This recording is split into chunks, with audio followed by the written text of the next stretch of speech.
Ser Podcast. Muy buenas, ya estamos listos para una nueva edición de Play Basket, el rincón del baloncesto en la cadena SER. Y en este episodio vamos a hablar de todo lo ocurrido en el clásico de la ACB y de la victoria del Real Madrid en la semana del retorno de Pau Gasol a las canchas. Hablaremos de mercado, de la lucha por la permanencia, de la Euroliga y también de la NBA. Y por supuesto, de la gesta del Valencia Basket femenino campeón de la Eurocup. Empezamos ya, vamos con todo.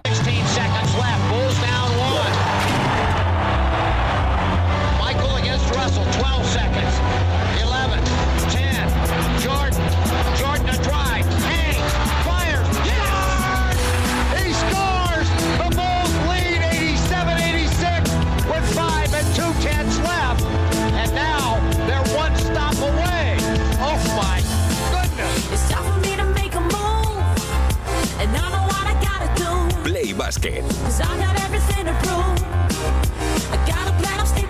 con Marta Casas. Hola a todos, hola a todas y bienvenidos, bienvenidas al 23º programa de la 12ª temporada de Play Basket, o parafraseando a Paco Jo, a un tiempo dedicado al baloncesto en estado puro. El Real Madrid se llevó el clásico de la ACB para redondear una semana perfecta en lo deportivo, ganando al Barcelona en el Palau con un 2+1 final decisivo de Nicolás Laprovítola después de desperdiciar 9 puntos de ventaja en el último minuto, sin Trey Tompkins por lesión, sin Gaby Deck, que ha desembarcado en la NBA, y con los jóvenes Garuba y Vukcevic dando un paso adelante y presentándose en sociedad. Pablo Laso. Al final, cuando ganas, parece que esto se olvida, pero digamos que sería crítico con nuestro final de partido, porque creo que a partir del triple de Tristan debíamos haber controlado mejor las situaciones finales. Muchas veces parece que solo les estoy, entre comillas, reprimiendo, ni mucho menos. Estoy muy contento con el partido del equipo y cómo se ha comportado todo el grupo. Toda la temporada. Hoy, que ganas en el campo del Barcelona, pues parece que todo luce más, pero desde luego la temporada de los chicos está siendo magnífica. El Real Madrid, que tiró de carácter y de gen competitivo para llevarse el triunfo del Palau y para poner 3 victorias de por medio en la clasificación a falta de 7 jornadas, aunque a punto estuvieron los de Saras de darle la vuelta al partido con un triple de Mirotic en el último minuto de locos. El entrenador lituano valoraba así el partido de los suyos. Felicitar a Madrid y a Pablo con victoria. Yo creo que victoria muy merecida. Yo creo que os ha salido como se tiene que en estos clásicos, a morir. Nosotros hemos salido a jugar baloncesto. Estos son dos cosas totalmente diferentes. Yo creo que como entrenador no he hecho mi trabajo bien para preparar mi equipo. También resulta un poco difícil que se tiene que motivar tus jugadores en un partido como clásico. Es una lección para aprender. La victoria del Real Madrid en un clásico que nos dejó una imagen para la historia, la del regreso, la del retorno de Pau Gasol a la ACB 20 años después, concretamente 7.234 días después, en una semana en la que antes también le vimos volver a vestirse de corto, volver a sentirse jugador en la Euroliga. Bueno, el primer partido sin duda momento especial, he intentado disfrutar cada segundo, he intentado dar el máximo cada segundo, sin duda con margen de mejora, pero muy contento de haber podido jugar, de haber podido sentirme otra vez jugador de baloncesto y bueno, de haber intentado hacerlo lo mejor posible. Ahora con ganas ya de descansar primero y recuperarme y poder jugar el siguiente partido e intentar ir mejorando partido a partido. Pau Gasol de retorno a las canchas, recuperando poco a poco el ritmo y las sensaciones. La ACB, que además nos ha dejado victorias de 3 de los equipos de abajo, de Betis, de Fuenlabrada y de Obradoiro, apretando aún más la lucha por la permanencia, algo de lo que vamos a hablar, por supuesto, en este Play Basket. Como hablaremos también de los playoffs de la Euroliga, que esperan a conocer a su octavo pasajero, que será el rival del Barcelona, Zenit o Valencia Basket. Este lunes 12 vamos a salir de dudas. El que terminó apeado tras caer en la última jornada en la Fonteta es el Baskonia, y el Real Madrid terminó consiguiendo un billete para los cuartos de final. Jugará contra el Efes de Larkin y Misic después de dar un golpe encima de la mesa en Estambul, en la que fue la última función de blanco de Gaby Deck. Me dijo un amigo hace tiempo que era un tractor.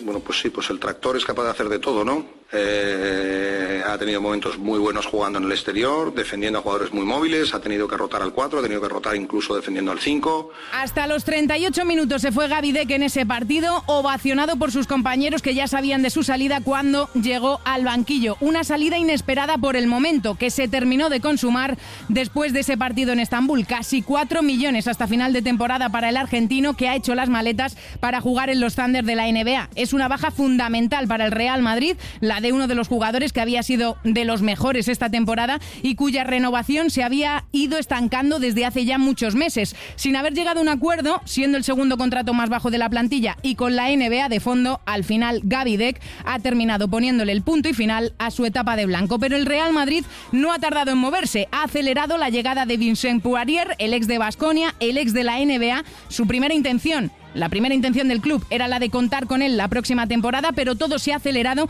y se va a incorporar ya para la recta final de la campaña. Ya es oficial, firma hasta la temporada 2023-2024. El problema para Pablo Laso es que no podrá contar con él en la Euroliga, puesto que el mercado de fichajes ya está cerrado. Llega Poirier y llegarán Thomas Hertel y también Pierre Henry, el actual base del Baskonia, a cambio de aproximadamente 600.000 euros en concepto de indemnización por su renuncia al derecho de tanteo. La semana europea, que más allá de la Euroliga y de todos estos movimientos de fichajes, nos ha dejado dos noticias más en nuestro baloncesto. Una, la eliminación a manos del Mónaco del Herbalife Gran Canaria de Porfi Fisac. Hemos luchado y creo que hemos hecho una competición europea para mí extraordinaria, porque somos el único equipo español que está ahí, somos el equipo que ha luchado por meterse en la final y desde luego, pues ya sabéis, en la historia del club lo hemos hecho 3 veces y es un orgullo poder ser una de esas 3 veces. Lamento no poder jugar el último partido. Y la segunda, otra gran noticia, un triunfo para la historia, el del Valencia Básquet femenino, que ya tiene su primer título en las vitrinas. La Eurocup femenina, que viaja hacia Valencia después de una final apasionante ante el Reyer Venecia, con 2 nombres destacados, la MVP Queralt Casas y también la jovencísima Raquel Carrera, anotando los 2 tiros libres decisivos. Este es su entrenador. Fue un partidazo, fue una final de súper acierto, de mucho nivel. Fue una pasada, fue muy chulo y muy contentas por ello. No sé este equipo, pero sí este club, está claro que el objetivo era ganar títulos, es y será cada vez ganar más, que había una hoja de ruta y un camino a recorrer y que a este equipo que conformamos ahora mismo esas temporadas, pues nos tocaba avanzar en pasos. Avanzar primero era llegar a finales y ya lo habíamos conseguido y seguíamos en ello. Es que ganar es muy complicado porque solo gana uno, porque todos quieren ganar, porque todos se preparan y porque todos tienen buenas plantillas y mejores entrenadores. Así que muy contentas de haber todavía acelerado más ese proceso y de que no pare esto, de que el porcentaje de finales, ganar 1 de cada 2 es un porcentaje muy elevado. Seguir llegando y en ese porcentaje sería una buena noticia. La felicidad de Rubén Burgos, el entrenador ganador del Valencia Básquet. Y además en este programa, no me olvido, hablaremos también de la NBA, del duelo estrella entre Lakers y Nets y de toda la actualidad de la mejor liga del mundo. El menú está servido, mucho de lo que hablar y mucho que comentar, pero lo primero es lo primero. Vamos con Anthony Daimiel y su mirada al universo Play Basket. Vamos al lío. Abrimos esta nueva edición de Play Basket de la mejor manera que se puede hacer, con la mirada del periodista que más sabe de baloncesto en este país y casi que del mundo, me atrevería a decir, y con su particular universo Play Basket, en el que hoy nos va a acercar a la figura de un jugador que estuvo 13 temporadas en la NBA y que vistió la camiseta de 6 franquicias diferentes. Yo no hago más spoiler. Don Anthony Daimiel, ¿qué tal? Muy buenas. ¿Qué tal, Marta? ¿Cómo estás? ¿De quién nos vas a hablar hoy? Haz tú el spoiler definitivo ya. Sí, pues mira, hoy quería hablar de Anthony Mason, un jugador que yo creo que fue importante en los 90 y principios de siglo en la NBA, un jugador que le costó mucho llegar a la élite y que representa bastante bien a los duros del baloncesto cuando el baloncesto ya dejaba de ser duro. Elegido en la 3ª ronda del draft, pero fue cortado antes de empezar la liga, ¿no? Sí, por eso decía que le costó bastante, ¿no? Él nace en Miami, luego se cría en Nueva York, se va a Tennessee State, a la universidad, y es elegido en el número 53 del draft del año 88, el draft de Danny Manning, fue Manning número 1, Mitch Richmond también estuvo por ahí.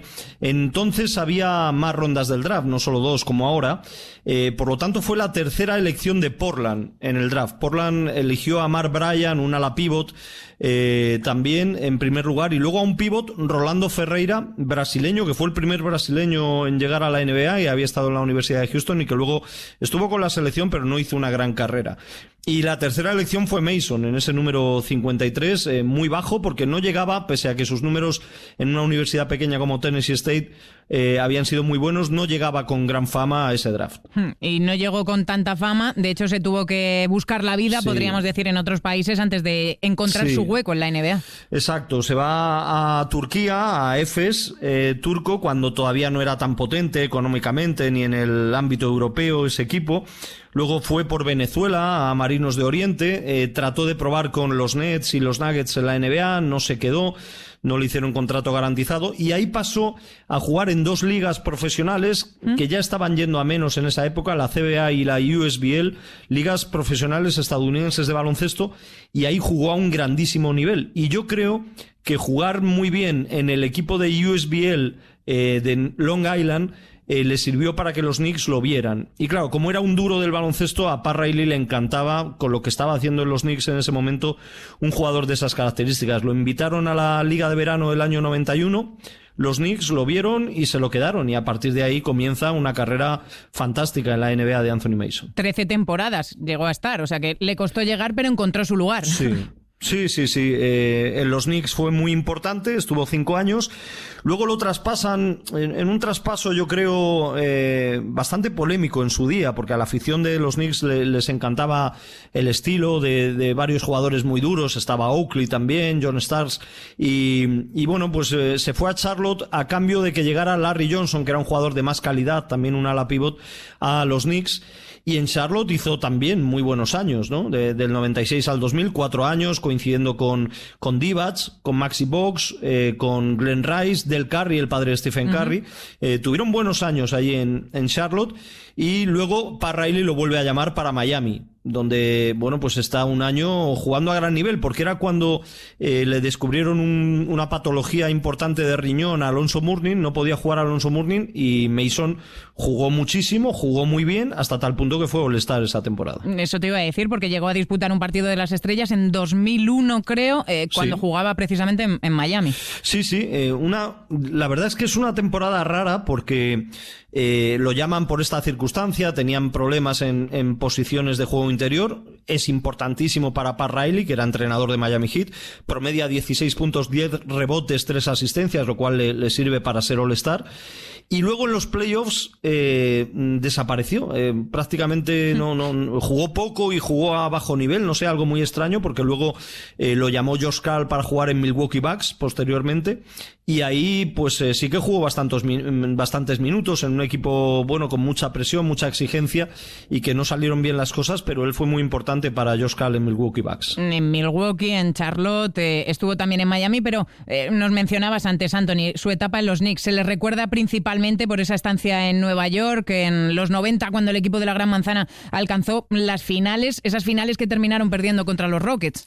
Sí, él, bueno, pues era básico. Él salía desde el banquillo en los Knicks, pero jugaba más minutos que el ala pívot titular, que era Charles Smith, que era un jugador de más frío, de más calidad, pero al final Pat Riley juntaba a Patty Ewing con Oakley, con Anthony Mason, que jugaba de teórico 3, pero jugaban con 3 altos, con John Starks, con Derek Harper, porque Doc Rivers se lesionó, pero bueno, hicieron unas finales muy duras contra Houston. Finalmente los Rockets de Olajuwon le superaron en el 7º partido, hizo un partido horrible en los tiros John Starks, pero él me parece que promediaba 26, 27, 28 minutos por partido en esas finales, así que era pieza clave de los Knicks. En esos Knicks de Pat Ewing también llegó a ser elegido 6º mejor hombre del año, ¿no? Sí, el mejor suplente de una temporada en la 94-95. También me parece que en su primera temporada en Charlotte entra en el 3er mejor quinteto de la temporada, es decir, entre los 15 mejores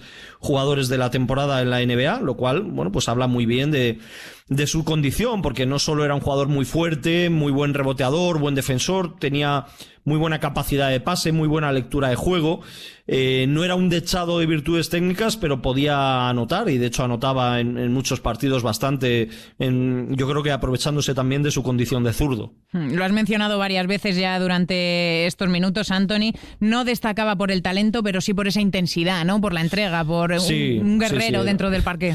Era un jugador durísimo. Mira, me parece parece que un jugador también bastante duro que jugó en varios equipos en el baloncesto español, Anthony Bonner, un pívot, coincidió con Anthony Mason en varios equipos de la NBA y tenían ese estilo, ¿no? De ser muy duros en la pista, aunque luego pues hablaban muy bien de él a nivel personal, decían que era un jugador muy noble. Él, bueno, pilló una época en la que ya se empezaba a ganar algo más de dinero y como estuvo muchos años en la NBA, creo que sus ingresos por jugar en la NBA ascendieron hasta 45 millones en total de dólares.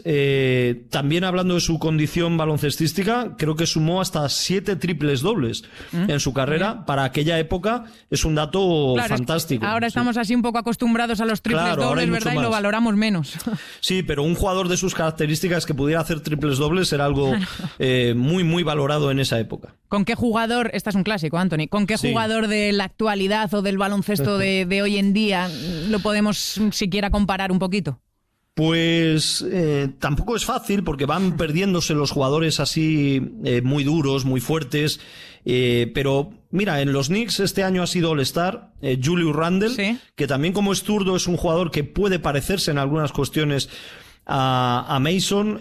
Tristan Thompson, el canadiense que estuvo en Cleveland y ahora está en Boston, también yo creo que tiene un estilo de juego parecido, similar en muchas cuestiones. Yo me quedaría con esos dos. Entre sus logros, todavía hoy es uno de esos pocos jugadores que han superado los 43 minutos por partido en una temporada completa. Eso es un registro histórico. Sí. Ahí lo lleva.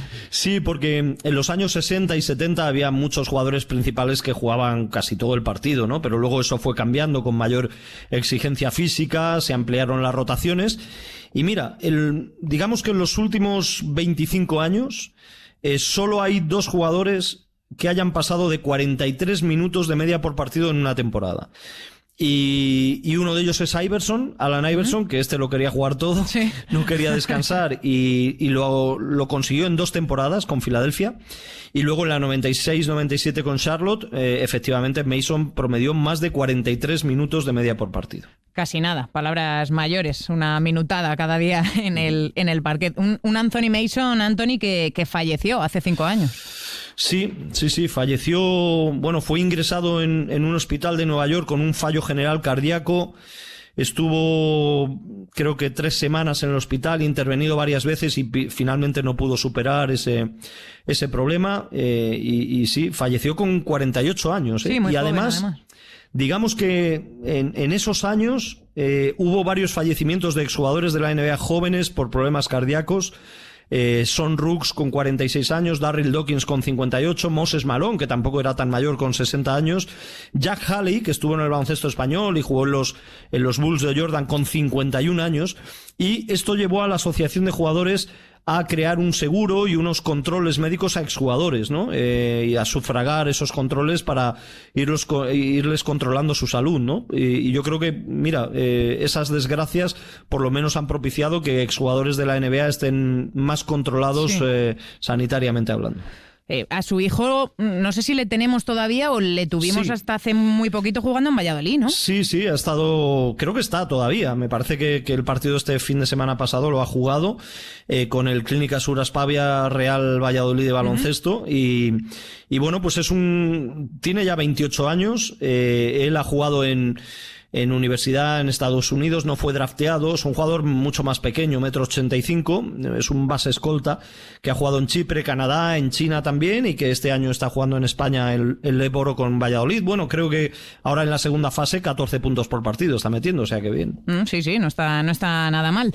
Pues recordada la figura de Anthony Mason en este Universo Play Basket con Anthony Daimiel. ¿Tienes claro o alguna idea de por dónde vamos a ir la semana que viene? Sí, mira, la semana que viene he citado a Josh Kahl y me ha venido a la cabeza fue una estrella tremenda de la NBA durante varios años. Shawn Kemp, a la pivot que jugó en Seattle, entre otros equipos, sus mejores años en Seattle Supersonics.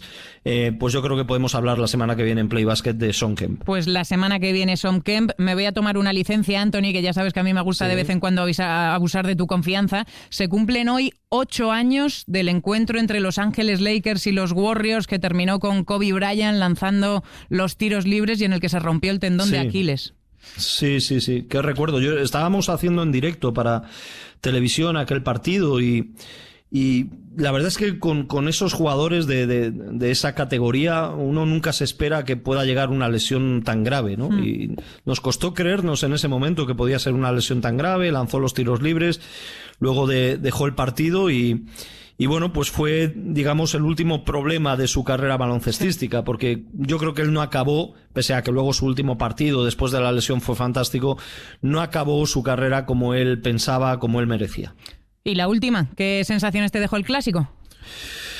Bueno, me gustó el partido, fue muy interesante. Yo creo que al final la aparición de Pau Gasol fue más que nada accesoria, anecdótica para lo que fue el partido. Creo que tiene mucho mérito lo que hizo el Real Madrid en las condiciones en las que está, con lesionados, con jugadores que se van. Está jugando al 120% para seguir compitiendo. Yo creo que es lo que procede en la labor de un entrenador. Y Lasso pues no quiere hacer previsión, ¿no? Pues han entrado en el top 8 de Euroliga, están compitiendo como primeros en Liga Endesa y él quiere seguir compitiendo al máximo. Vamos a ver si no le pasa factura, si puede ir recuperando a algún otro jugador.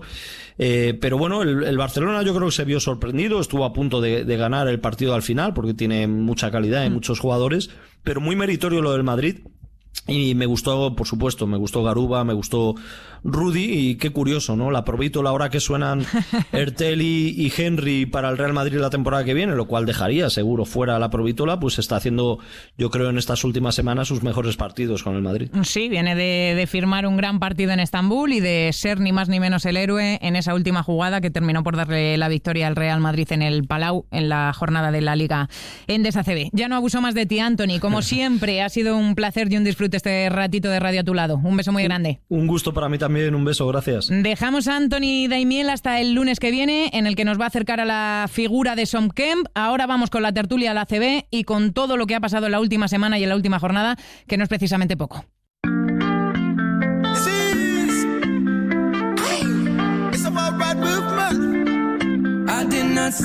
Tiempo de tertulia, tiempo de análisis con toda la resaca de la victoria del Real Madrid en el Clásico, con los jóvenes al poder, con Pau Gasol de retorno en nuestra liga, con la marcha de Gavi Deck y el Real Madrid moviéndose rápido en el mercado, con Obradoiro, Fuenlabrada y Betis ganando en la parte baja de la tabla, con el Movistar Estudiantes fichando a Martín Laxa hasta final de temporada. En definitiva, con muchas cosas de las que hablar, con los tres que más saben de baloncesto en este país. Barcelona, don Xavi Seisó, ¿qué tal? Muy buenas. Hola Marta, ¿qué tal? Buenas. Don Lalo Alzueta, en un lunes duro, ¿qué tal? Buenas tardes. ¿Qué tal? Buenas tardes. Don Miguel Martín Talavera, ¿cómo estamos? Hola. ¿Qué tal? Muy buenas, Marta, ¿cómo estáis? Bueno, pues el Real Madrid se llevó el Clásico en el Palau, Xavi. Pues sí, y con justicia, yo creo, a pesar de que ese triple de Mirotic podía haberlo echado todo por tierra en el último instante, yo creo que el Real Madrid ganó con justicia porque jugó mejor y sorprendió, bajo mi punto de vista, al Barcelona. Hay una cuestión que yo creo que es mérito para mí de Lasso, que es que Lasso está variando su manera de jugar frente al Barcelona, está siendo un equipo diferente, más defensivo, y si además pues te sale bien lo de Butkevic y Garuba, y además Rudy está hipermotivado como estaba, y la Provítola, y en fin, juegan como jugaron ayer, pues claro, acabas ganando ante un Barcelona que yo creo que cuando se dio cuenta del Real Madrid que tenía delante, inesperadamente el Real Madrid que tenía delante, ya era demasiado tarde, a pesar de esa última jugada donde, si no es por la Provítola, el Real Madrid al final hubiera perdido. Eso iba a decir, Lalo, porque en el último minuto, un minuto de locura, el Barça estuvo a punto de darle la vuelta, y lo que son las cosas en estas semanas, en estos días en los que se está hablando tanto de Ertel, de Pirria, Henry, el héroe en el Clásico, Nicolás la Provítola. Bueno, yo creo que está Nico en el ecosistema en el que más cómodo se siente, que es pues como cabeza de mascarón de proa del equipo, porque ahora mismo, entre que Jul está volviendo, Alocen ha estado tocado, se ha visto con el foco solo y exclusivamente centrado en él, arropado, yo no sé si por la necesidad o por las ausencias, y con un minutaje que es el que ha tenido Nico cuando ha destacado y ha hecho números espectaculares. Bueno, para mí es una demostración de carácter, ¿no? Se ha llevado muchos palos esta temporada, se lleva hablando del Barça, la posición del Barça en el Real Madrid, y mira tú por dónde al final es el que resuelve la jugada. También te digo que es justicia poética, es decir, si uno ve la película entera del partido, el Real Madrid hace más para ganar ese partido, y yo creo que son deméritos y despistes en defensa del equipo de Pablo Lasso los que hacen que al final el Barça se meta, porque en el tramo decisivo del partido, con el triple de Vučević, el Madrid tenía el clásico prácticamente en el bolsillo. Con la Provítola como héroe, sin Gavi Deck, sin Trey Tompkins por lesión, pero con Vukcevic, del que ya hemos hablado y vamos a hablar más en esta tertulia, y con Usman, Garuba como los más destacados, de los que hablaban el propio Garuba en Movistar Plus al terminar el partido, y Pablo Laso, su entrenador. Hemos intentado dar el máximo, hemos dado el máximo y nada, hemos conseguido una victoria muy importante y nada, queremos seguir ganando partidos. Bueno, al final somos jóvenes, tenemos que meter mucha intensidad para competir a estos niveles y nada. Gracias a eso hemos conseguido ganar el partido. Resaltar el partido de Usman y de Tristan. Creo que nos han dado una rotación cuando más problemas de faltas teníamos muy importante. Muy contento por ellos. Me decía Jica que creo que son los dos pivots más jóvenes de jugar un clásico. Bueno, eso habla muy bien de ellos, por supuesto, lo primero, como digo siempre, y del trabajo de Alberto Angulo y todo su grupo de trabajo, todos los entrenadores de cantera que consiguen que estos chicos puedan jugar partidos como estos para nosotros. Yo tengo mucha confianza en ellos. Yo a Tristan y a Usman los llevo ya bastante tiempo viendo jugar y sé lo que son capaces de hacer.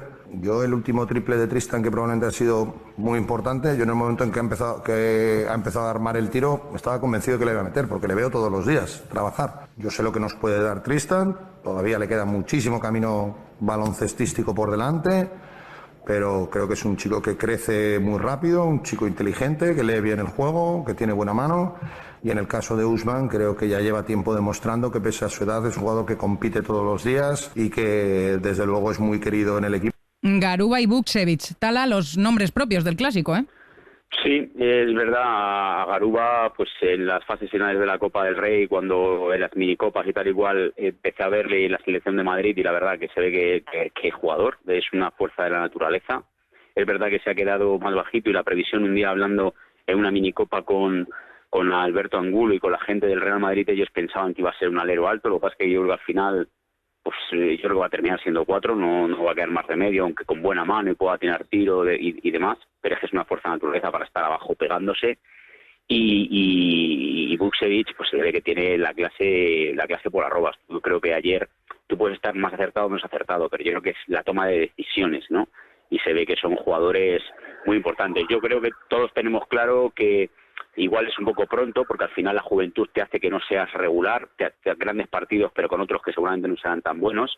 Pero yo creo que el Real Madrid hace tiempo ya, a través de Angulo y de la gente de formación, pasó de no tener cantera y de ser un auténtico desastre a ser ahora mismo, yo creo que una de las referencias en Europa en la cantera. Fíjate todo lo que va saliendo de ahí. Y yo creo que si acierta con la gente veterana, la gente importante que pueda llegar, y con la gente joven que está sacando y que tiene ahora en el equipo, tiene un equipo para 10 años, si es que no se van a la NBA, porque la gran amenaza es que se vayan cada vez antes a la NBA, ¿no? Pero evidentemente son jugadores con un porvenir absolutamente envidiable. Garuba y Vukcevic acaparando los focos, Xavi, en el clásico del retorno a nuestra liga de Pau Gasol, casi 7.300 días después. Le vimos poco sobre el parquet, pero ya le hemos vuelto a ver con la camiseta del Barça, primero en Euroliga y ahora también en la ACB. Sí, hombre, la noticia positiva es volverlo a ver, que se vuelva a sentir jugador, esa es la parte absolutamente positiva. Y bueno, yo creo que el partido del clásico, pues Pau Gasol fue testimonial, ¿no? Yo siempre decía que el día del Bayern Múnich, su debut en la Euroliga y también como redebut con el Barça, pues era un poco el día en el que, bueno, pues sales a tope y tal, no te juegas nada, no estaba Mirotic, no estaba Higgins, no estaba Oriola, el Bayern Múnich, pues, en fin, tiene ahí ese respeto del primer día, pero yo lo que quería ver también era el rol en un partido frente al Real Madrid, en el que el Real Madrid se lo juega todo, que tienes a Tavares delante, que en fin, que todo es diferente. Entonces ahí vimos un poco, creo yo, el rol de ahora mismo de Pau Gasol, ¿no? Un Pau Gasol que no pudo con Tavares y que luego pues Saras optó por dejarle en el banquillo, porque yo creo sinceramente que es lo mejor que podía hacer porque no era su partido. ¿Va a mejorar a partir de ahora? Pues esperemos que sí, para el Barcelona y para todos mirando al futuro. Pero yo creo que Pau está donde está en este momento y quedó claro en el clásico pues un poco cuál es su rol en este momento, ¿no? ¿Qué sensaciones os están dejando, Lalo, estos primeros días de Pau Gasol de nuevo sobre el parquet? No, que yo creo que las mismas que antes del regreso, ¿no? Que hay que tener paciencia, que son 2 años y pico parados, que es un jugador que tiene ya una edad y que obviamente hay que tener paciencia y que yo entiendo la euforia cuando jugó los 10-12 minutos que jugó, bueno, creo que fueron más de 12 minutos contra Bayern, hizo 9 puntos y demás. Pero hay que tener en cuenta que para el Clásico apenas pasaron unas 48 horas, creo que más o menos jugó el viernes, domingo, sí, pues menos de 48 horas, y que obviamente todo ese proceso de adaptación y de aclimatación es complicado. Y luego, que no nos olvidemos que pues, claro, la NBA es la mejor liga del mundo, sí, correcto, pero no hay un salto cualitativo como el que había a lo mejor hace 25 años con respecto a un jugador que viene de NBA a Europa. Ahora se juega a un ritmo muy potente, el calendario es prácticamente igual, la preparación física de los equipos aquí y el físico que tienen los equipos aquí, y más un Real Madrid que está compitiendo en Euroliga, es muy potente, y obviamente ese tipo de cosas se enfrentan. Si además delante se encuentra nada más de salida, pues yo creo que uno de los pocos jugadores que incluso estando Pau en forma le puede poner en complicaciones como Tavares, pues yo creo que pues ahí tienes la mezcla. Y luego métete en la dinámica de un equipo que ya estaba rodado, que tenía su rotación configurada, que tenía muy clara la asignación de roles en la plantilla y que encima estaba funcionando. Entonces todo eso hay que saberlo maridar, no es tan sencillo. Tala, ¿cómo lo ves tú? Yo ya dije la semana pasada que yo tengo la sensación de que lo más difícil del tema Pau Gasol es cómo se va a llevar a cabo esa gestión, que yo la veo difícil porque estamos hablando de una auténtica leyenda en lo más alto o el concepto más alto de esa palabra. Entonces yo creo que eso es lo difícil. Ya decía yo el otro día que yo no entendería que jugara el viernes y no estuviera para jugar el fin de semana. Yo creo que todo el mundo entiende que no podía aparecer en un partido, como ha dicho Xavi, que no tenía cero trascendencia, y que luego contra el Real Madrid, después de que a la gente ya le ilusionaba y le ha puesto ver de nuevo a Pau por la camiseta del Barça, lo juega contra el Real Madrid, pero se ha visto que todavía no está para esto. Entonces la duda es saber si va a poder estar para esto a alta competición, que todos esperamos y deseamos que sí. Pero gestionar eso, ver a Pau, que él va a tener toda la paciencia del mundo, porque como bien decían los compañeros, viene de 2 años de no poder jugar baloncesto y va a tener paciencia, pero verle cuando se está jugando un partido fundamental como es un clásico y todavía sin trascendencia de título de por medio, ver a Pau toda la segunda parte pues en el banquillo, yo creo que eso va a ser muy difícil de gestionar anímicamente por Pau, por el equipo, por el entrenador, por la afición, y yo creo que ahí se tiene que buscar un equilibrio. Es verdad que todo acaba de empezar, que se tienen que ir poco a poco ajustando los bloques del Tetris de su llegada al Barça, pero yo eso lo veo lo más complicado. Creo que luego estará mejor, recuperará su baloncesto y a partir de ahí ya sea otra historia, pero a este nivel todavía creo que la impaciencia de unos, la propia impaciencia de Pau por verse cada vez mejor, a ver cómo se lleva eso. Bueno, habrá que esperar para ver cómo va encajando la pieza de Pau Gasol en este nuevo Barça de Saras Jasikevičius. Mientras tanto, el Real Madrid se está moviendo en el mercado, Lalo, acelerando en la operación por Poirier para que llegue ya, aunque no va a poder jugar en la Euroliga, pensando en el año que viene con Ertel y Pierre Henry, después de la marcha inesperada, sobre todo por el momento de Gaby Deck. ¿Qué agujero deja la salida del argentino de cara a lo que está por venir en el Real Madrid, teniendo en cuenta que han conseguido ese billete para el playoff de la Euroliga? Pues mira, más allá de obviamente la trascendencia que tiene la salida de un jugador como Gaby Deck, que la aportación numérica al equipo, pierdes muchas variantes, porque no anda ni el Real Madrid ni ningún equipo de Euroliga sobrado de jugadores que puedan hacer el 3 y el 4 con la facilidad que lo hace Gaby. Puede defender un alero alto, puede defender un interior, es rápido, tiene buena mano, buen defensor, apoyaba el contraataque, sabía perfectamente toda la dinámica del equipo, trabajador, asumía cualquier rol que se le daba. Es decir, para un jugador polivalente en el sentido más amplio y más extenso de la palabra, y obviamente es una merma importante, más allá de que pueda venir para aportar en la Liga Vincent Poirier, que me parece un jugador espectacular y un refuerzo muy interesante para el juego interior, y ese relevo que veníamos reclamando durante toda la temporada para Eddie Tavares, que no lo tenía y puede ser un jugador dominante en Europa, pero no es lo que sale rumbo a Oklahoma, lo que a corto plazo va a poder suplir el Real Madrid. La única buena noticia en este sentido es que quizá, si no se llega a Gaby Deck a la NBA, pues a lo mejor no hubiésemos visto en el Clásico a Tristan Vucevic y a lo mejor no se adelanta el proceso de paso al frente de los chavales de la cantera. No hay bien que por... No, ¿cómo es el refrán? No hay mal que por bien no venga, ¿no? Pues eso. Del resto de la jornada, Xavi, ya vamos rápido. Perdió el Baskonia contra Lucas Murcia y los que no levantan el pie del acelerador son los del Lenovo Tenerife. No, es tremendo. Lo del equipo de Vidorreta es la alternativa, diría yo, en este momento clara a los dos grandes, a Real Madrid y Barça, y bueno, pues siguen sumando. Y ahí está Marceliño, que ya solo le queda superar, hombre, va a ser muy complicado, a Pablo Lasso en ese apartado y después Servadini, en fin, que ya yo creo que aquí hemos dicho ya básicamente todo lo que teníamos que decir de este equipo, que no deja de sorprendernos y que ya no es una cosa de un día u otro, no, ya es una auténtica realidad, y vamos a ver si no le da un susto a alguien esta temporada en los playoffs, porque está jugando francamente bien. Y luego está la lucha por la permanencia, Tala, que va a ser una película de miedo en toda regla de aquí al final. Esta semana han ganado Obradoiro, Fuenlabrada y Betis.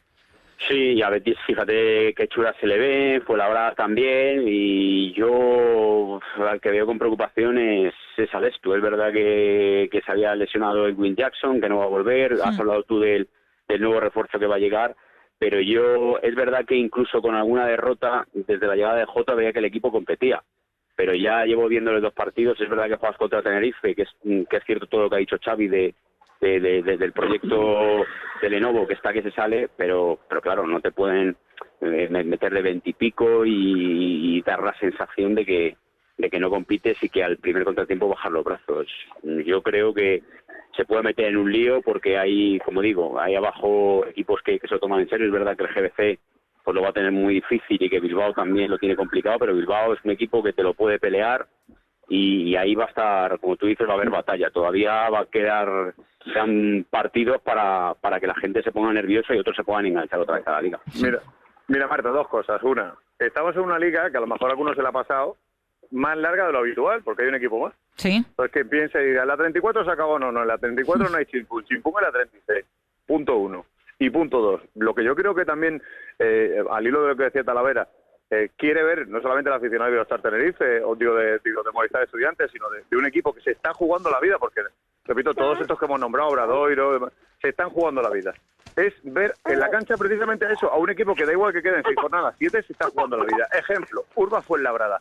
Salen a morder. Otra cosa es que le salga el partido, que el rival está más acertado, que jueguen mejor que tú y que te ganen. Perfecto. Pero ese partido, de los que están ahí abajo, yo creo que el objetivo número 1 de cualquiera de los equipos que está ahí abajo, y por eso obviamente decimos esto, ha de ser una final. Me da igual que sea Baskonia, Real Madrid, una final, que luego te ganan, les dan la mano. Pero la actitud para lo que está por venir no puede ser, bueno, lo que decía Tala, o sea, 20 abajo y la sensación de que esto ya se acabó. No se acabó. Nos acabó. No, bueno. Nos acabó porque todavía queda mucho y es verdad que, bueno, pues es un poco lo mínimo, ¿no? Que se pide a esos equipos que están en la batalla metidos abajo, que se les vea esa intensidad y esa garra y esas ganas, por lo menos, de pelear y de competir. Y por cierto, Xavi, la última, que no se me olvide, un fin de semana delicado, duro, también en el baloncesto en Cataluña, con el adiós a Miguel López Abril. Sí, Miguelito López Abril, que bueno, fue un base muy, muy querido en el Barça, que jugó en diferentes equipos, luego fue también entrenador de formación. Hay que decir que Miguelito López Abril entrenó a Juan Carlos Navarro y también fue una de las personas claves en la escuela Llor de Sant Boi y en el Cornellà, pues para ese inicio de Pau Gasol, ¿no? Estamos hablando de uno de los jugadores referentes del Barcelona que nos dejaba efectivamente, y que bueno, pues hubo un minuto de silencio en el Palau Blaugrana, y que es una pérdida muy importante para la sección, porque insisto, era una persona, un jugador, un entrenador muy, muy querido. Pues con el recuerdo a Miguel López Abril vamos a echar el cierre a esta tertulia. Como siempre, Lalo, Xavi, Tala, muchísimas gracias por este ratito. Un placer. Hasta luego. Hasta la semana que viene. Dejamos la CB, vamos ya con el análisis de la Euroliga.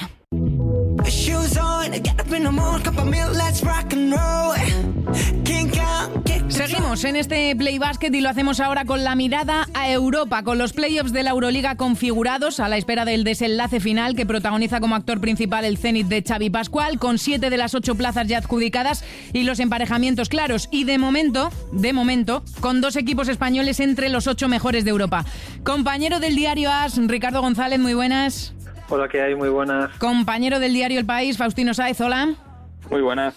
Richie, la Euroliga pandémica que tiene estas cosas, con la liga regular ya terminada, pero pendientes de lo que haga el Zenit, de lo que está pendiente el Barça, el propio Zenit y también el Valencia Basket. Pues sí, se sentió solar después de lo que tenía que haber terminado y tenemos ahora en un ratito un partido decisivo, ¿no? El Zenit tenía que ganar sus 2 encuentros, le queda uno y la verdad es que lo tiene todo en su mano para clasificarse, desgraciadamente, para el Valencia. Y sería merecidamente, además, porque ha hecho una gran temporada, tuvo un brote de coronavirus y ha tenido que luchar mucho hasta llegar allí. Un trabajo enorme de Xavi Pascual con un grupo de jugadores casi todos conocidos de la ACB. Están en vilo en Valencia, Faust, por saber si van a estar en los playoffs, por saber si van a estar en estos cuartos de final, pero también por saber si van a estar en la Euroliga el año que viene. Claro, es que en este caso el premio y el castigo es doble. Se juega mucho el Valencia y bueno, sería un alegrón a sumar al título de la Eurocup femenina que lograron ayer. Y es lo que tiene jugarse todo a una carta. Veremos a ver. Como decía Ricardo, el Zenit lo tiene todo en su mano, pero el Valencia se juega muchísimo a corto plazo y a medio plazo, porque estar en la próxima Euroliga sería dar continuidad a un proyecto que a la propia Euroliga además le interesa, a clubes como el Valencia y estructuras como la del Valencia, con una apuesta decidida, con un nuevo pabellón en marcha. Veremos a ver si todo eso no queda interrumpido, ojalá. Valencia o Zenit, de ahí va a salir el rival del Barça en los cuartos de final. Los blaugranas a priori son los favoritos para el cruce y el nombre propio en el Fútbol Club Barcelona en la ACB, ya lo hemos hablado en la tertulia, pero también en Europa ha sido el de Pau Gasol. ¿Qué sensaciones os dejó el debut de Pau contra el Bayern, Richie? Hombre, yo para estar 2 años sin jugar, así de inicio le vi bastante bien, muy resolutivo, con el talento de siempre cerca del aro. Esa impresión inicial contrasta un poco con la que dejó en el clásico, ¿no? Ante Tavares, que era la exigencia máxima, ¿no? Atacarle a Tavares es lo más difícil que hay en esta Euroliga, entonces ahí estuvo un poco peor y solo jugó 9 minutos, claro, no volvió a salir en la segunda parte, pero bueno, la impresión del partido del viernes fue positiva para un jugador de casi 41 años y 2 temporadas sin jugar, la verdad. ¿Y a ti, Faust? Sí, sin duda. Muy por encima de lo esperado en el partido con el Bayern y bueno, al final el término medio, ¿no? Como decía Ricardo, lo comparamos con lo de ayer, que es verdad que en 8 minutos fue un menos 18 con él en pista y ni una cosa ni la otra. Es verdad que fue sorprendente el otro día, después de 2 años, verle reaparecer así y en una dinámica muy, muy medida, con unos tiempos en pista muy medidos, pero con una solvencia que yo no me esperaba. El milagro ha sido llegar, ya le tenemos aquí, ya está jugando, hay que disfrutar de esa vuelta a las pistas y bueno, entenderlo como la progresión que necesita y como el reto de ojalá poderle ver en los Juegos. El que también consiguió sellar su billete para los cuartos de final con sufrimiento en esa última jornada fue el Real Madrid, Richie, dando un golpe encima de la mesa en Estambul. Sí, la verdad es que la temporada del Madrid con todos los problemas de fugas, de marchas, de lesiones y tal está siendo, yo creo que inmejorable, vamos. Te cuentan en septiembre, octubre a cualquiera todo lo que le va a pasar de ahí en adelante y no dices que llega hasta donde está llegando. Y además, qué manera de clasificarte hasta ganando por 26 puntos en la pista de un Fenerbahce que era el equipo más en forma de la Euroliga hasta ahora con el EFES, con la mejor racha de la segunda vuelta por 26 puntos y con una exhibición en un momento decisivo. La verdad es que un 10 al equipo. Ahora, con la marcha de Gavidec va a llegar Poirier, firma hasta final de la temporada 23-24. Faust no va a poder jugar en la Euroliga. El rival en ese playoff va a ser el EFES de Larkin y de Misic. ¿Qué opciones tiene este Real Madrid? Bueno, yo es que creo que el exitazo que supone llegar a los cuartos con esa trayectoria que decíamos, que comentaba Ricardo, con ese camino tortuoso de salidas, de lesiones, de problemas, han hecho tal ejercicio de resiliencia y de supervivencia que el éxito ya es llegar. No creo que llegan sin ninguna responsabilidad ante el EFES. aunque de partida el Madrid siempre tenga que aspirar a todo. Y bueno, quién sabe, un playoff a 5 partidos, viendo actuaciones como la que tuvieron ayer en el Palau, pues se puede invitar a que pueda haber competitividad en la eliminatoria. Yo creo que el favorito claramente es el EFES, pero sigamos dándole opciones a este Madrid, que no se rinde nunca y que ha hecho demostraciones heroicas a lo largo de la temporada. El Real Madrid clasificado, el Barcelona también, el Valencia Basket a la espera de lo que ocurra con el Zenit, y el que finalmente no va a estar en el top 8 es el Baskonia de Dusko Ivanovic. Ha sido un viaje con estos espléndidos mis jugadores, muy bonito. Hemos disfrutado mucho. Creo, sinceramente, que merecíamos jugar este playoff de Euroliga. No podía ser este año, pero quiero felicitar a mis jugadores porque me ha dado todo. Hemos jugado bien, hemos tenido partidos muy bonitos y han demostrado el carácter y calidad. Y bueno, yo creo que esos jugadores van a jugar, muchos de ellos, este Final Four de Euroliga seguro. Orgulloso Ricardo Dusko Ivanovic, pero el Baskonia finalmente que no ha alcanzado ese top 8. No, la verdad es que ha hecho una temporada muy buena. Quizás se dejó alguna derrota además ante equipos a los que debería haber ganado, pero ha competido de una manera increíble el tramo final, ¿no? Con 9 de 10 victorias y las últimas 2 derrotas, ¿no? Contra el EFES en la prórroga y el partido agónico contra el Valencia ha estado ahí. Merecía haber pasado, merece pasar el Valencia, merece pasar el Zenit, pero claro, solo caben 8. La verdad, yo lo llevo diciendo toda la temporada. A mí la plantilla actual del Baskonia me encanta por la calidad, el talento de los jugadores, su hambre, su ambición, y la verdad es que escuchas a Dusko Ivanovic y es emotivo. La verdad, está con su equipo a muerte y siente lo que dice. Los otros emparejamientos que ya tenemos configurados, el Chesca Fenerbahce y el Armani Milán Bayern de Múnich. Ya tendremos tiempo de hablar de esos duelos cuando se acerque la fecha, pero con la liga regular ya terminada, quería preguntaros a los dos, ¿quién ha sido para vosotros el MVP de esta temporada en la Euroliga? Faust, empiezo por ti, contigo mismo. Tenemos varios candidatos. El denostado Mike James, ¿no? Con tantos problemas y con ese mal final.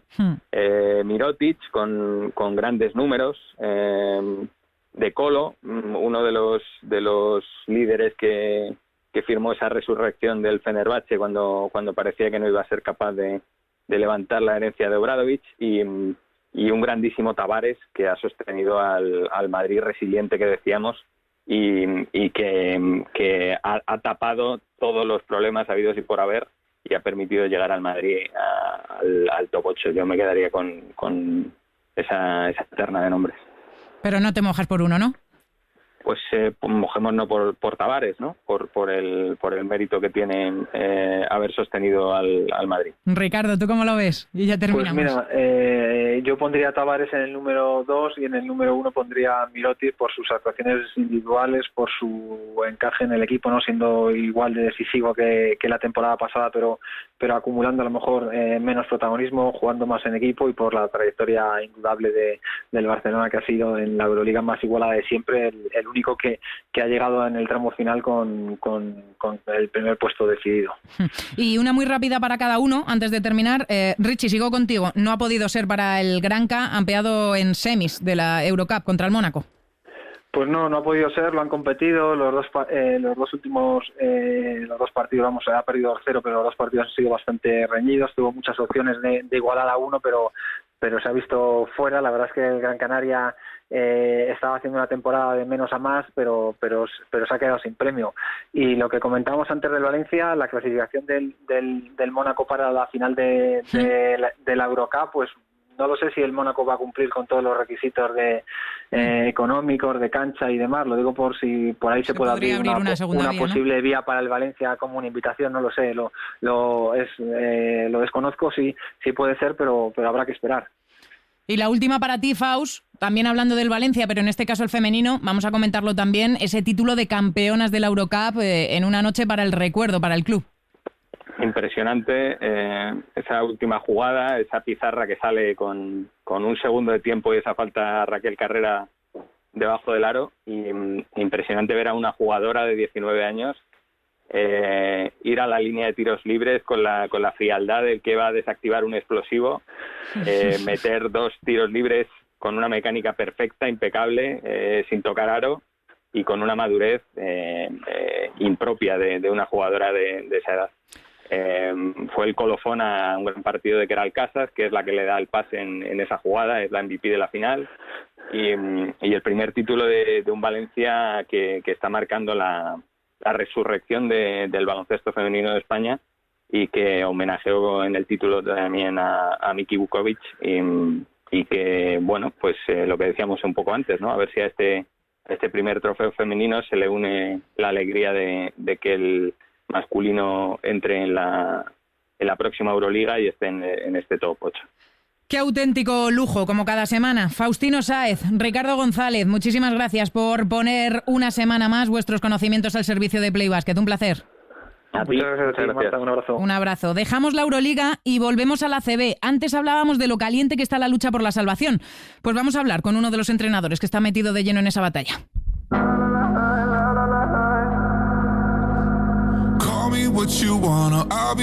Vamos con el protagonista de esta edición de Play Basket. 6 equipos metidos de lleno en la lucha por la permanencia. Falta de 7 jornadas y cada victoria se antoja casi fundamental. Esa es la realidad. En esa batalla está metido el Urbas Fuenlabrada, que viene de sumar su segunda victoria de manera consecutiva y que seguro que hoy su entrenador está teniendo un buen lunes. Josep María Raventós, ¿qué tal? Muy buenas. Hola, buenas. ¿Cómo se amanece el lunes después de encadenar la segunda victoria consecutiva? Bueno, pues con una cara muy risueña, ¿no?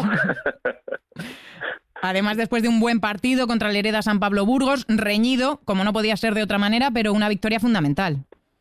Desde luego, tenemos que intentar asegurar todo lo que podamos y cuanto antes mejor, porque si no, al final de todo, los nervios matan mucho. No ha pasado ni un mes prácticamente desde que te hicieras cargo del equipo, Josep María. ¿Cómo han sido estas semanas? Bueno, sobre todo de mucho trabajo. Tanto el staff como los jugadores nos hemos dedicado a lo que nos viene inmediato, o sea, al siguiente partido, pero bueno, con una cantidad de trabajo bastante grande. Y bueno, los jugadores nos han ayudado muchísimo hasta ahora porque se han metido de lleno y sin ningún problema en este sentido.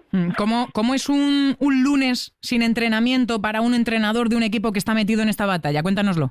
Bueno, pues viendo estadísticas y empezar a analizar al siguiente rival mediante vídeos y cortar trocitos para enseñárselos a los jugadores, llamadas al staff para consultarles cosas, dividirnos el trabajo, etcétera, etcétera. O sea que de libre tiene poco, ¿no? Libre entre comillas. No, de libre nada, ni por la mañana ni por la tarde. Bueno, Josep María, el tercer entrenador que pasa esta temporada por el banquillo del Urbas Fuenlabrada, llegabas, como decíamos, hace unas semanas. No sé si te ha costado levantar los ánimos, hacer llegar el mensaje. ¿Qué ha sido lo fundamental en estos primeros días, primeras semanas de trabajo?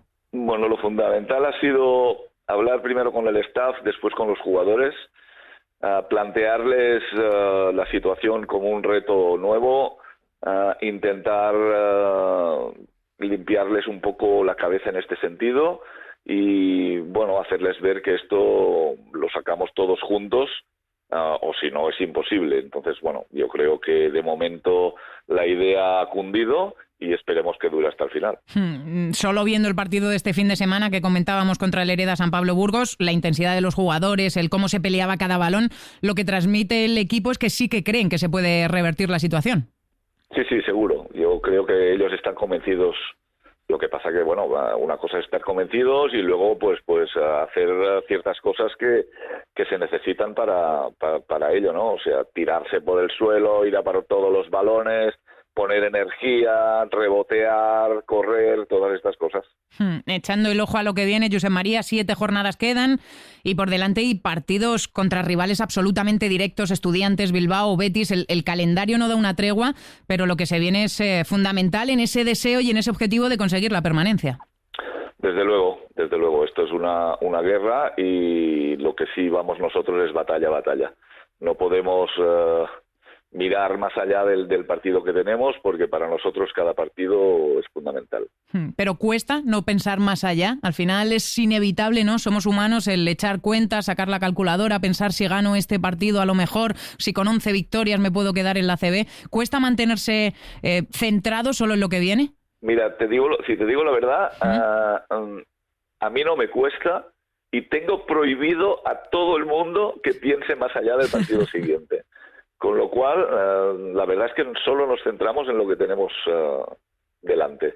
Todo lo demás, ya te digo, está prohibido y nada, y no se ni se contempla.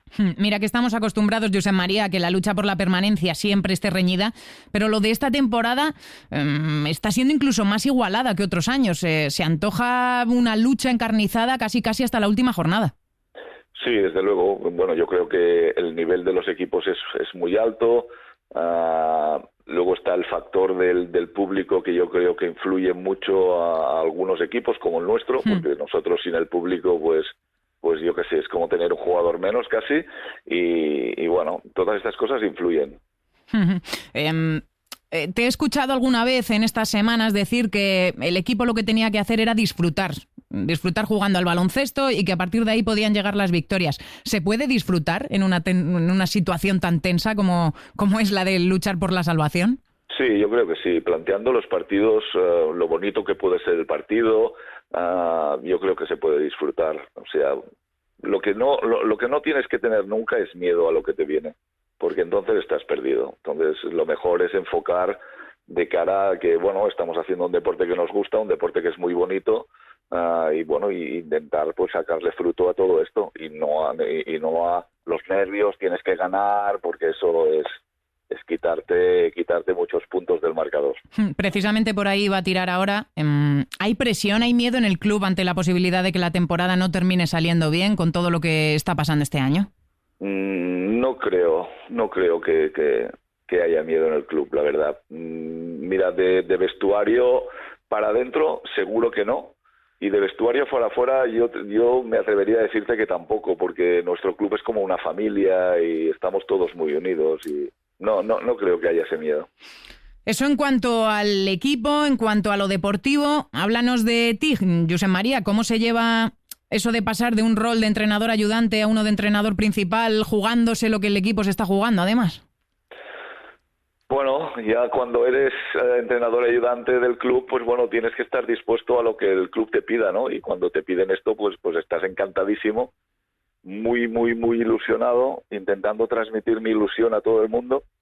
Y nada, trabajar y trabajar. O sea, antes enfocaba el trabajo de una manera diferente, porque era el primer entrenador el que me decía las cosas que se tenían que hacer, y ahora pues bueno, ahora intento compartir con mis compañeros todo el trabajo, pero ya te digo, con muchísima ilusión.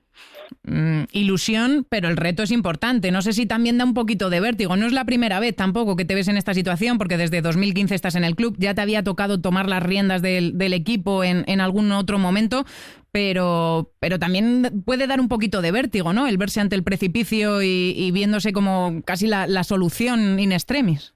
No veo, yo el precipicio no lo veo, ya te digo, estoy muy ilusionado y solo veo pues la competición que nos queda, que es muy bonita, y que quiero disfrutarla, y que quiero que el equipo la disfrute, y que ojalá al final pues tengamos buenos resultados. Desde 2015 en el Urbas Fuenlabrada has compartido trabajo con el Che García, con gente como Juárez, como Julve, con muchos entrenadores en los últimos años. Una mezcla de lo más variopinta que supongo que irás cogiendo un poquito de cada uno, ¿no? No, eso segurísimo. He aprendido de todos, no un poquito, sino mucho. Y bueno, intento ahora pues sacar todo lo aprendido, intentar mezclarlo todo, e intentar sacarlo lo mejor posible, los frutos y tal, pero que he aprendido de todos muchísimo, segurísimo. Para los que estén en casa y no te hayan escuchado mucho hablar, Josep María, tú has trabajado con muchísimos jugadores, eso vaya por delante, pero con gente como Ricky Rubio, como Pau Rivas, como Marco Popovic, algunos de los muchos con los que has trabajado de grandes nombres. Bueno, con alguno he trabajado, lo que pasa que ya soy un poco veteranillo, y bueno, pues al final sí, con algunos jugadores muy buenos que desde luego he aprendido mucho de ellos también. Claro que si te preguntaba yo antes por un poco por el futuro a corto plazo y me decías que no quieres pensar más allá del siguiente partido que viene, si yo te pregunto si se termina consiguiendo la salvación, Josep María Raventós va a seguir siendo el entrenador del Urbas Fuenlabrada la temporada que viene, no sé si me lo vas a responder. No, te voy a decir que cuando acabe la temporada me lo preguntes. Lo haré, te lo preguntaré. Bueno, está hecho. Bueno. Sin problema. Y, oye, ya que estás, Josep María, ¿cuánto de difícil está siendo esta temporada desde dentro? Este fin de semana mismamente se confirmaban 2 positivos en el Urbas Fuenlabrada, uno de ellos el de Salvaguardia. Está siendo una temporada atípica, extraña para todos y supongo que muy difícil de vivir desde dentro. Pues sí, lo que pasa es que esto es difícil, yo creo que para todos los equipos. El tema de la pandemia es criminal y no... tienes que ir resolviendo a medida que se va produciendo. Pero bueno, yo creo que esto es un empate para todos los equipos, en sentido que unas veces es un equipo, otras veces es otro equipo. Y bueno, al final, pues mira que cuantos menos jugadores, entrenadores y gente en general caiga en ello, pues mucho mejor para todos. 7 jornadas por delante, míster. ¿Qué le pides a lo que queda de liga? De momento ganar la siguiente. Y ya está, ¿no? Sí. Pues Josep María Raventós, muchísimas gracias por pasarte este ratito por los micrófonos de Play Basket. Enhorabuena por esas 2 victorias de manera consecutiva. Ya veremos qué es lo que pasa en la próxima jornada, pero sobre todo mucha suerte de aquí a final de temporada. Muchas gracias, muy amables. Un abrazo muy fuerte. Igualmente. Dejamos a nuestro protagonista, dejamos al entrenador del Urbas Fuenlabrada, Josep María Raventós, dejamos la CB y vamos ya con la NBA.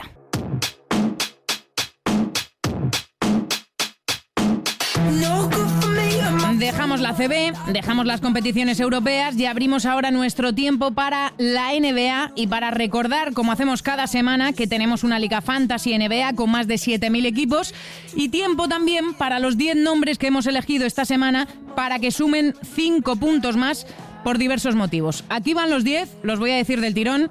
Jason Tatum, Donovan Mitchell, Enes Kanter, Gary Trent Jr., Russell Westbrook, Stephen Curry, Devin Booker, Zion Williamson, Zach LaVine y Nikola Jokic. Ahí están los 10 nombres que hemos destacado esta semana y que van a sumar 5 puntos más por múltiples y muy variados motivos, porque la verdad es que la semana ha tenido lo suyo. Pero vamos con el que realmente sabe, con el que disecciona toda la actualidad de la mejor liga del mundo, compañero de Movistar Plus, José Ajero. ¿Qué tal? Muy buenas. Hola, ¿qué tal, Marta? ¿Cómo vas? ¿Cómo vas el monólogo que tienes hoy? Vaya tela. Bueno, bien, yo creo que lo estamos sacando. Es verdad que echamos de menos a Paco Jo, pero bueno.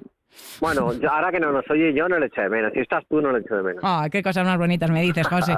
¿Qué te parecen los 10 nombres? Son un poco los protagonistas de la semana, más o menos, ¿no? Pues que soy incapaz, he intentado hacer un poco la suma. Con Gary Trent ya me he perdido de los puntos que han anotado, sobre todo Jason Tatum, Gary Trent, que ha sido una locura de fin de semana. Bueno, un poco más ya acostumbrados, adaptados a lo que nos estamos encontrando cada noche, con muchos puntos, con victorias muy abultadas, con grandes números, pero sí, la verdad es que son unos 10 que no te has dejado ninguno. Y me gusta el detallito de Trent, sí, me gusta. Sí. Mira, voy a empezar hablando precisamente, lo tenía apuntado para un poco más adelante, pero vamos a empezar hablando por esas múltiples y variadas exhibiciones que ha habido durante la semana, José, con LaVine, con Tatum, el jugador más joven de los Celtics en superar los 50 puntos, con esa actuación maravillosa de Gary Trent Jr., con Enes Kanter cogiendo 30 rebotes. La verdad es que ha habido de todo y para todos los gustos. Sí, es importante eso que dices sobre todo de Jason Tatum, porque al final siempre yo juzgo lo mismo, ¿no? Por ejemplo, el récord del Madrid ayer, 28-1, o que un jugador de los Celtics meta 50 puntos. ¿Esto qué implica? No estamos hablando de equipos con historietitas, me refiero a equipos que llevan o franquicias que llevan poco tiempo en la liga. Estamos hablando de las franquicias más antiguas. O sea, Boston es la franquicia más antigua. Ya ha llegado Jason Tatum y se ha convertido en el jugador más joven de una de las franquicias, la segunda o la primera, con más historia de la NBA, y se ha convertido en el más joven en anotar 50 puntos. Quiero decir, estamos viviendo un proceso de cambio brutal en la NBA y hay que poner las cosas en referencia. Y que se batan récords históricos en Boston tiene mucho mérito, por mucho que pensemos que la NBA está devaluando un poquito. Lo que está claro es que los jóvenes ya están aquí y están tirando la puerta abajo, ¿eh? Estos jóvenes talentos de los que venimos ya hablando varias temporadas, pero este año han dado un paso al frente. Donovan Mitchell, Tatum, el propio LaVine en Chicago Bulls. Sí, es un poco el cambio generacional que ya veíamos, que ya atisbábamos, ¿no? Al final LeBron no puede durar toda la vida, que sería maravilloso y seguramente este año vaya a optar al anillo como el que más, pero bueno, ya están entrando los nuevos nombres y los nuevos nombres no es que estén entrando, sino que ya se han asentado y sabes que noche tras noche vas a tener o numerazos o sensaciones geniales y bueno, con victorias, menos en el caso de Boston Celtics, de Tatum y Jaylen Brown, o por ejemplo, yéndonos al otro lado, que has mencionado, Donovan Mitchell, poniendo a su equipo en una senda ganadora impresionante, es el mejor equipo de la NBA. Me mencionabas antes a LeBron, los Lakers contra los Nets, ese duelo estrella de la semana, podríamos decir, sin LeBron, sin Anthony Davis todavía, y la victoria para los angelinos. Sí, sorprendentemente, ¿no? No estaba Kuzma, tampoco estaba Marc Gasol, y ganaron holgadamente. Al principio del tercer cuarto ya oímos a Guille decir, esto es una pana, Anthony, es una pana, porque ya se estaba rompiendo el partido.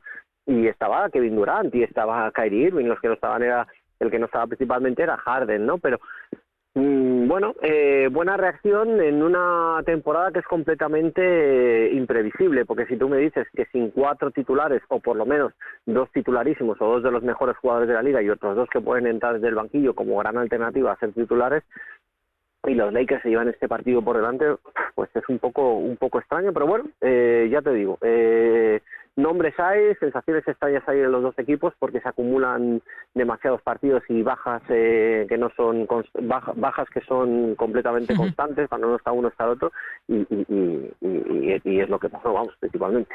Tampoco estuvo mal y estuvo bastante más reñido el cara a cara entre los Suns y los Jazz, ¿eh? Espectacular. Vaya pedazo de partido, vaya partidazo, se lo llevaron los Suns y al día siguiente a los Suns les dieron para el pelo bien, pero lógico normal, quiero decir, o sea, fue una gran exhibición, sobre todo con un Chris Paul espectacular en el último cuarto, siendo capaz de poner los puntos cuando hacía falta, con un Devin Booker que alargó una racha de 5 partidos seguidos por encima de los 30 puntos, y una gran victoria de carácter de los Phoenix Suns, que lo estamos diciendo esta temporada, que ganan mucho, pero hay que recordar que es un equipo que en la última década no ha ganado nada, que el proceso no hemos vivido de cómo han llegado ahí a ganar, pero que hay que subrayarlo, porque este equipo está volviendo a ganar y está volviendo a ganar muy bien y sobre todo consiguiendo un proyecto sólido. Está calentita la lucha por el playoff y por el play-in en el oeste principalmente, ¿no?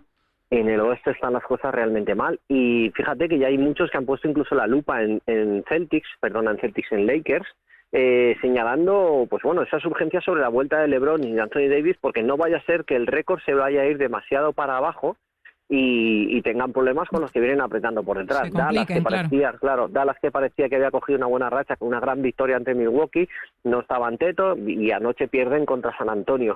Ahora mismo cualquier equipo te puede ganar. Los Blazers, que estaban como un cohete, que habían tenido quizás el mejor récord en los últimos 10-15 años, pues se presentan ahora y pierden una racha de partidos, se están viendo poco aro, caen para abajo. Hay tantas derrotas, tanta inestabilidad, como te decía en el partido de Brooklyn contra Lakers, que puede pasar absolutamente cualquier cosa. Quitando los de arriba, quitando Utah, quitando Phoenix por el oeste y quitando Filadelfia, Filadelfia, Nets y un poquito de Milwaukee, no hay muchas garantías de estabilidad en ninguna de las dos conferencias. Nombres propios por los que tengo ganas de preguntarte. ¿Se está valorando poco la temporada de Zion Williamson? Se estaba valorando nada. Yo creo que estamos ante un fenómeno realmente espectacular. 38 puntos anoche y unas medias en los últimos 10 partidos superando los 30 puntos y el 60% de acierto, al margen de dar casi 5 asistencias por partido. Todo esto lo ha ido aprendiendo, de las asistencias lo ha ido aprendiendo poco a poco. Es una barbaridad, porque es un arma ofensiva completamente diferente a lo que estamos acostumbrados a ver hasta estas alturas, porque vale, estamos en el reino del triple, en el reino del lanzamiento cuanto más lejos posible, y este tío solo tira de una posición, cerca del aro, pero es imparable. Otro que está siendo imparable, lo lleva siendo ya varias temporadas, la verdad, Nikola Jokic, 14 triples dobles esta temporada. Yo es un jugador por el que reconozco que siento debilidad, porque es que es un jugador tan atípico, tan especial. Sí, y que fíjate, y que a diferencia de lo que hemos dicho del bueno de Zion Williamson, que sí, que Zion Williamson anota en una posición y lo hace muy bien y es imparable, pues Jokic a lo mejor anota, de donde quiera de la cancha, porque tiene rango para anotar de donde dé las ganas de cualquier posición, pero y si no anota te va a pasar la pelota, y si no te puede dominar un partido reboteando. Son 60 triples dobles ya los que tiene este jugador en su carrera, 55 en temporada regular, y no le vemos el techo ahora. ¿Qué tal la semana de los españoles? Pues estoy muy contento con la evolución de Ricky, fíjate lo que te digo. Viene de firmar un buen partido, ¿verdad? Bueno, claro, una buena semana. Hoy echando cuentas de lo que han sido en los últimos 5 partidos, es el primero en asistencias, el último en pérdida de balón, que es bueno porque no está dando 7 asistencias y perdiendo un balón, o sea, lidera las pérdidas de balón porque hace pocas, lidera las asistencias, lidera las faltas personales recibidas junto con Karl Anthony Towns, lidera el más menos en cancha, acumula un más 19 en cancha en los últimos 5 partidos, y eso que no han ganado todos los partidos, así que muy buenas sensaciones de Ricky Rubio, que ha sido volver de Angelo Russell, tener que fijarse un poquito más en sus quehaceres diarios y ordinarios, y dejar de intentar pues poner números y sensaciones de Angelo Russell. Se asienta un poquito el panorama de los Wolves, inestabilidad en los minutos y en las sensaciones de Juancho, y Serge Ibaka, pues le seguimos esperando, y a Billy, pues bueno, cada vez que sale, pues aprovecha. Ahora que hablábamos de Minnesota, José, ¿pueden estar precisamente el futuro de la franquicia lejos de Minnesota y cerca de Seattle? No sé si cerca de Seattle, pero lo que está claro es que la entrada de Alex Rodríguez en la ecuación de la compraventa del equipo, pues puede alterar un poco los planes de volver a pensar en que Seattle se merece un equipo NBA y que la infraestructura está allí y que la ciudad está preparada. No sé yo si Minnesota se merecería quedarse sin equipo de la NBA, porque ya sabemos, por ejemplo, que los Lakers se llaman Lakers porque nacieron en Minnesota y eran los laguneros de Minnesota, porque lagos en Los Ángeles no quedan muchos. Bueno, pues veremos dónde termina el futuro de la franquicia. Y luego, 217 millones en 4 años. ¿Te suena lo suficientemente suculento como para que Stephen Curry se quede en los Warriors? Yo creo que sí, yo creo que él se va a quedar allí. Ahora mismo cambiar a otra cosa no lo veo. Es cierto que para acompañar ese dinero va a tener que haber ciertos movimientos, cierto toque sexy de la franquicia para convencerle, ¿no? Y que siga ahí, convencerle que puede ser competitivo y que puede ganar, desde luego que sí. Y eso que las malas noticias abundan en esa franquicia, después de saberse que sí, parte de una rotura parcial del menisco de James Wiseman, que le va a tener fuera toda la temporada, porque quedan 20 partidos. Sí, ya ha dicho adiós a la temporada el rookie de los Warriors. Y para terminar, una doble. ¿Qué se va a encontrar Gaby Deck en los 19-20 partidos que va a jugar en los Thunder? ¿Y qué se va a encontrar el Real Madrid con la llegada de Poirier? 3.800 millones de euros, que no son nada mal. 3,8.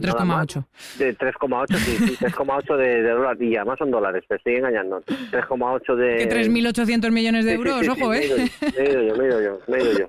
Estoy en Magariños, como siempre, haciendo la guardia de los lunes, y me he encontrado gente que se muda con las cejas y se me ha ido a mí la coma de las... Se me ha ido la coma de las cejas, pero sí. Bueno, quiero decir, se va a encontrar un equipo en franca destrucción y sobre todo periodo de transición, pero bueno, a mí me gusta mucho que pueda llegar a formar pareja con un jugador como Pokusevski, ¿no? Como Poku, el jugador serio, que tiene su rollito, ¿no? A mí me gusta, es un jugador totalmente atípico, cuando le vemos en cancha muy delgadito, con la cabeza un poco grande, pero unido todo a ese cuerpo un poco enclenque, pero esa pareja me mola, me gusta, y bueno, pues sabemos que Oklahoma está construyendo para crecer y para llegar a ser un buen equipo, y un buen equipo joven y con jugadores que tendrán que irse rodando. Deck llega rodado, así que bueno, de momento esta temporada se va a encontrar un solar.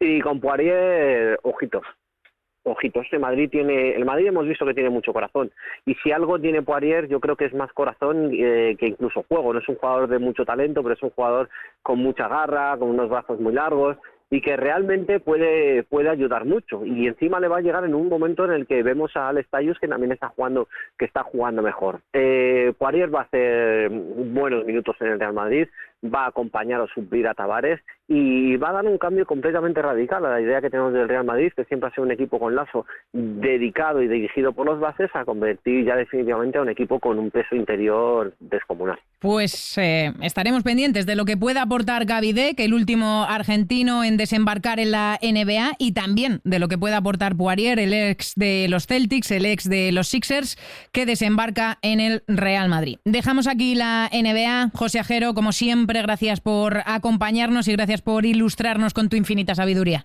Gracias a ti, que después de un fin de semana fino que habrás tenido, todavía te pegas el currazo del básquet. Es un placer en vuestra compañía. Un abrazo grande. Gracias, un abrazo. Dejamos la NBA, vamos con la recta final, que todavía, aunque parezca mentira, tenemos alguna cosita más que comentar. Recta final de este Play Basket, en el que, por supuesto, tenemos que volver a recordar la gran gesta del fin de semana. Nico Cruz, el primer título en la historia del Valencia Basket, con mucho sufrimiento y con intriga hasta el final. Sí, Marta, menos de un mes después de la decepción de la final copera perdida en la Fonteta, llegó la final de la Eurocup para las de Rubén Burgos ante todo un equipazo como el Reyer Venecia. La primera parte fue para las italianas, que se fueron 5 arriba al descanso, pero las españolas trabajaron hasta ponerse 1 arriba a falta de 22 segundos, con 2 tiros libres de Raquel Carrera. Pero la respuesta italiana llegó y a falta de un segundo le dieron la vuelta al marcador. Aún había tiempo para una gran jugada de estrategia que llevó de nuevo a Raquel Carrera a la línea de tiros libres después de intentar un alley-oop. No le tembló el pulso, anotó ambos y le dio la Eurocup a Valencia por 82-81. Muchas destacadas, pero sin duda, si tenemos que hablar de nombres propios, Nico, estos tienen que ser los de Queralt Casas, la MVP, y la joven Raquel Carrera. Aunque no fue la MVP, la interior Raquel Carrera se llevó los grandes titulares. A sus 19 años consiguió 22 puntos en la semifinal y otros 13 en la final, convirtiendo los 4 tiros libres decisivos en el final del partido. Pero la jugadora más valorada de la Final Four fue Queralt Casas. La escolta mantuvo a las de Valencia en el partido con sus 20 puntos, 3 rebotes y 3 asistencias. Casi nada, numerazos, protagonismo para Raquel Carrera, a la que no le tembló el pulso, como nos dice Nico, y también lideradas por la MVP, por Queralt Casas, que ha aterrizado así de feliz en Valencia. Estamos muy felices, lógicamente creo que seguimos haciendo una temporada muy buena y creo que los títulos son la mejor recompensa y mira, pues creo que nos lo merecíamos y hemos podido traer la copa.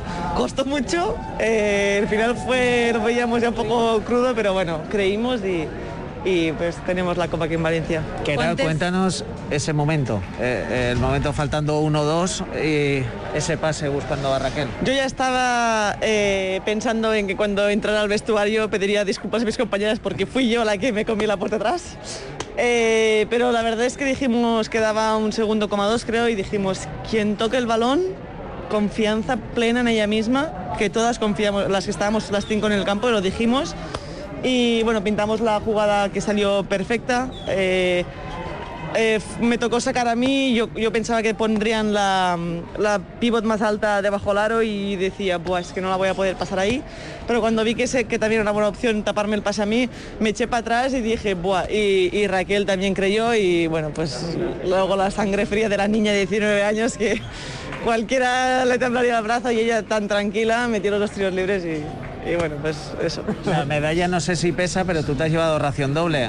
¿Pesa en un brazo la copa y en otro ese balón tan especial de MVP?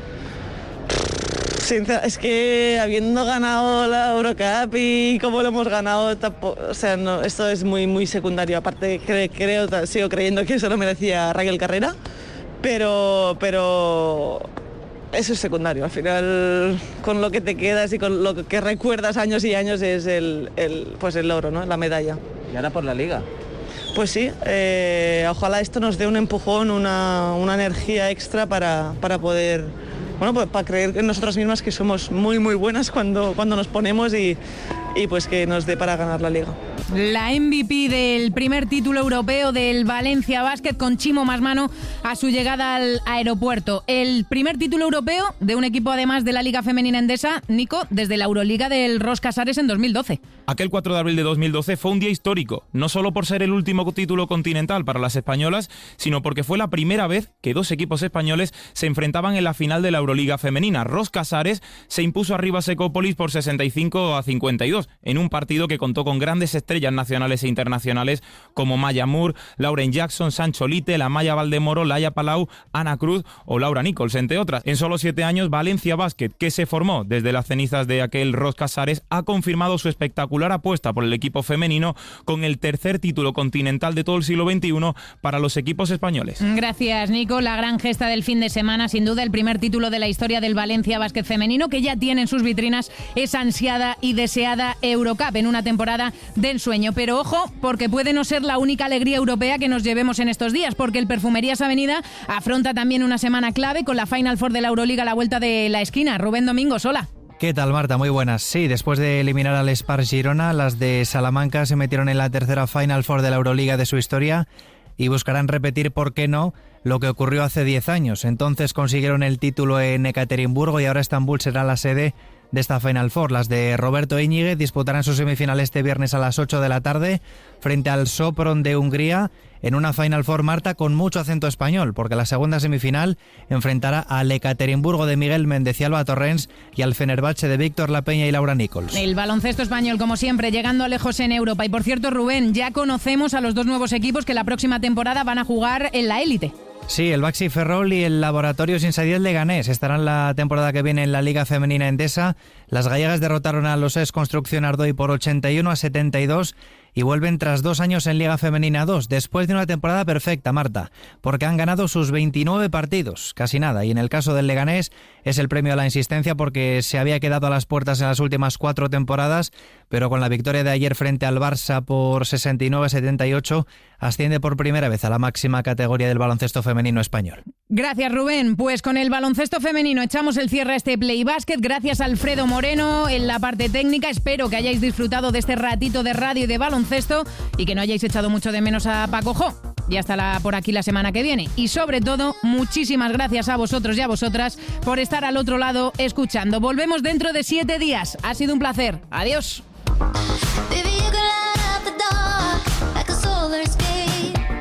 Suscríbete a Play Basket. Todos los episodios y contenidos adicionales en la app de Cadena SER y en nuestros canales de Apple Podcast, Spotify, iVoox, Google Podcast y YouTube. Escúchanos en la app de la SER los lunes a las 7:30 de la tarde. Cadena SER. La radio.